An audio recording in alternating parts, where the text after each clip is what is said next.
Hello, beholders. I am your host today, Ankush. I am welcoming you to our dark world, Edge on Edge.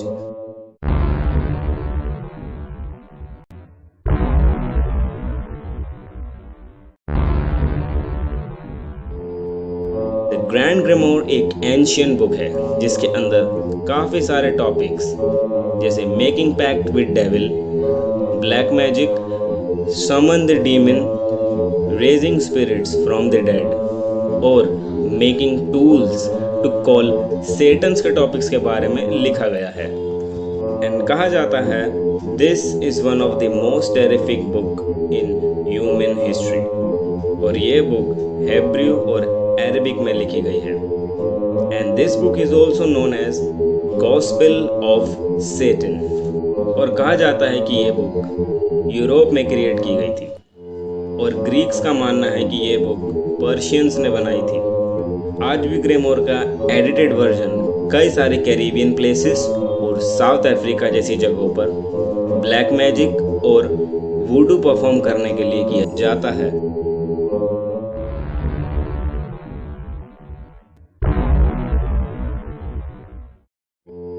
ये book सबसे पहले 1702 में discover करी गई थी on the tomb of Solomon in Jerusalem.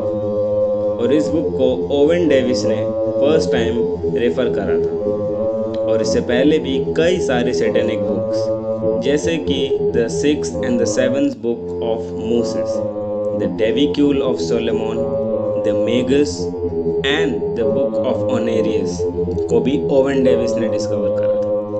और इस book को ओनेरियस ऑफ थीविस ने ही लिखा था इन अर्ली 1500 और 1520 AD। And some people believe कि ये बुक उससे भी पहले की लिखी गई थी अराउंड 1200 AD। ओनेरियस ऑफ थीविस के बारे में हिस्ट्री में कुछ नहीं बताया गया है, पर लोगों का कहना था कि he was possessed by Satan.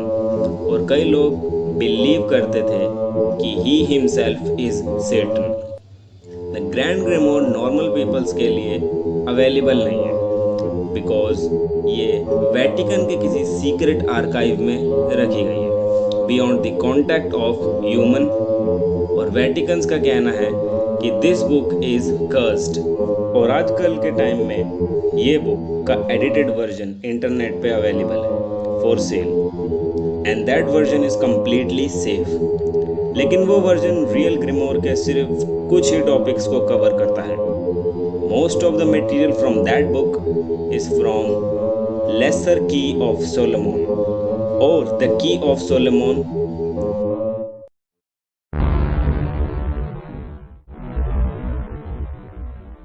The Grand Grimoire is the first book that introduces 6 great officers of hell, जिसमें demons like Lucifuge Raphael, Serenancia, Agliarept, Fluoritae, Sargatanas और Nebiros शामिल हैं। If I explain them in brief, तो Lucifuge Raphael is the Prime Minister of Hell and one of the most trusted partner of Lucifer।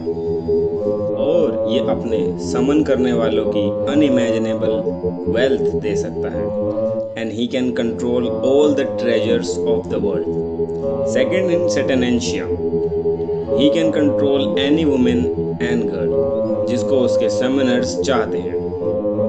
Third is Agliarept, ये अपने सभी summoner's को किसी भी काउंसिल कोर्ट के डार्क सीक्रेट दे सकता है और इससे कोई भी सीक्रेट्स छुपा नहीं रह सकता।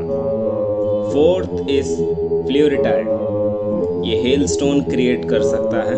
फिफ्थ इज सरगटेनाज, ये किसी का भी ब्रेन वॉश कर सकता है और साथ ही में इसमें माइंड रीडिंग की कैपेबिलिटी है। And the last one is Nebiros, he is basically conqueror, क्योंकि ये किसी के लिए भी ट्रबल कॉज कर सकता है अपने समनर्स के कहने पर। और 6 ऑफिसर्स ऑफ हेल के अलावा grimoire also have some more details about other demons like Lucifer, Beelzebub and Astaroth. And अगर इनके बारे में आपको नहीं पता तो let me explain. Lucifer known as the king and supreme ruler of hell, और ये 7 डेडली सिंस में से प्राइड को दर्शाता है। And he is one of the 7 kings of hell. Beelzebub is also one of the supreme ruler of hell, और ये 7 deadly since में से ग्लूटोनी को दर्शाता है।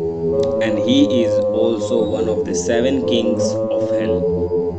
Third is Astaroth. ये बाकियों की तरह 7 किंग्स ऑफ हेल में से नहीं है, लेकिन ये क्राउन प्रिंस ऑफ जिन्निस्तान है, जो एक तरीके का हेल है इन इस्लामिक माइथोलॉजी।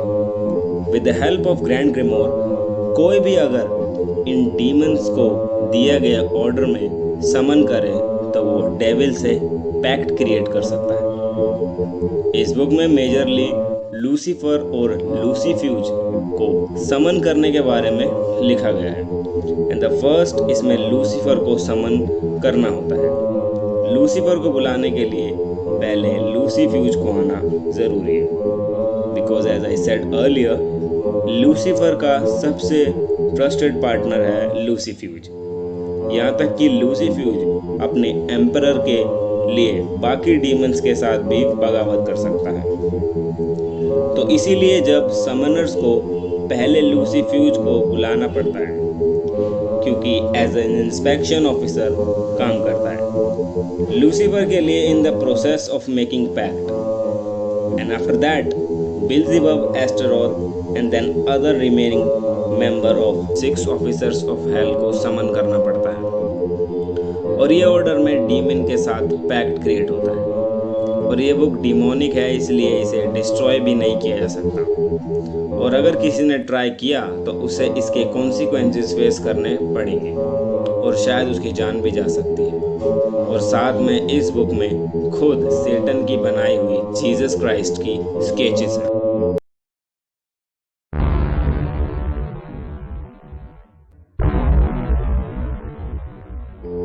ग्रैंड ग्रिमोर में कई सारे रिचुअल्स और टूल्स को क्रिएट करने के बारे में लिखा गया है। टूल्स जैसे कि एम्यूलेट्स, ब्लास्टिंग रोड और तालिस्मान को क्रिएट करने के बारे में बताया गया है।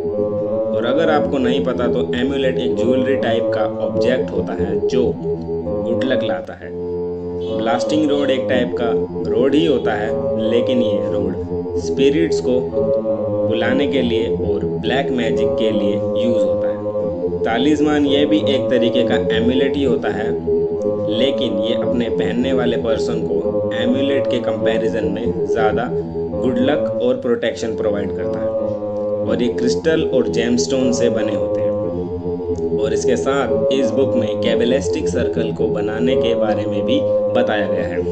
इन शॉर्ट, कैबलिस्टिक का मीनिंग होता है मिस्टीरियस और circle meaning witchcraft that are used to perform black magic. If you are horror fan तो आप इस सर्कल के बारे में जानते ही होंगे। एंड इस बुक में कई रिचुअल्स में जीसस क्राइस्ट को भी मेंशन किया गया है to be protected from demons. And इसमें बाइबलिकल आर्टिफैक्ट्स की लोकेशन तक मेंशन है, वो आर्टिफैक्ट्स जो आज तक फाउंड नहीं हो सके। इन शॉर्ट, बाइबलिकल आर्टिफैक्ट्स कुछ इंपॉर्टेंट आर्टिफैक्ट्स हैं जो क्रिश्चियनिटी माइथोलॉजी से जुड़े हुए हैं, जैसे Noah's ark, holy grail, an actual piece of cross and the real burial shroud of Jesus. और अगर आप इन आर्टिफैक्ट्स के बारे में और जानना चाहते हैं तो मुझे कमेंट्स में बताएं। एंड द फाइनल वन कि ये बुक 3 पार्ट्स में डिवाइडेड है, जिसमें पार्ट 1 में डेविल को कांटेक्ट करने, पार्ट 2 में डेविल से डील करने, और थर्ड में सोए हुए स्पिरिट्स को जिंदा करना है। इस बुक में रिचुअल्स को इतनी डिटेल में लिखा गया है कि इसे कोई भी पढ़ के परफॉर्म कर सकता है।